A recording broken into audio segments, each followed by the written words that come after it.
मी घरी एकटीच राहत असल्याने वेळेचा सदुपयोग करण्यासाठी आणि थोडा हातभार लागावा म्हणून क्लासेस घ्यायला सुरुवात केली. अनेक विद्यार्थी येऊ लागले, पण त्यात एक 19 वर्षाचा मुलगा होता पार्थ. तो अभ्यासात हुशार होता, पण त्याचे वागणे नेहमीच थोडे वेगळे होते. तो नेहमीच माझ्या वैयक्तिक आयुष्याबद्दल प्रश्न विचारायचा. तुम्ही एकट्यात राहता का? जेवण कोण बनवतं? रात्री भीती नाही वाटत का? असे अनेक प्रश्न तो विचारायचा. सुरुवातीला मला वाटले की तो सहज कुतूहलाने विचारत असेल, पण हळूहळू त्याचे प्रश्न अधिकच वैयक्तिक झाले. विचित्र वाटू लागले. तो अनेकदा क्लासमध्ये असताना अनेकदा माझ्याकडे एकटक बघायचा आणि त्याला डोळ्यात एक वेगळी चमक दिसायची. एके दिवशी तो क्लास संपल्यावर थांबला. "मॅम, तुम्ही खूप चांगल्या आहात.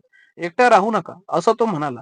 मला त्याचे बोलणे ऐकून भीती वाटली. मला जाणवले की त्याचे माझ्याकडे बघण्याचे आणि बोलण्याचे हेतू चांगले नाहीत. मी त्याला सरळपणे सांगितले की त्याने असे प्रश्न विचारू नये आणि पुन्हा असे वागल्यास मी त्याला शिकवू शकणार नाही. तो हसला आणि म्हणाला, "तुम्ही काळजी करू नका. मी फक्त तुमच्या सुरक्षेबद्दल विचार करत होतो." पण त्याच्या डोळ्यातले भाव काहीतरी वेगळेच सांगत होते. त्या दिवसापासून मी त्याला क्लासला येण्यास मनाई केली. माझ्या सुरक्षिततेसाठी हा निर्णय घेणे खूप महत्वाचे होते.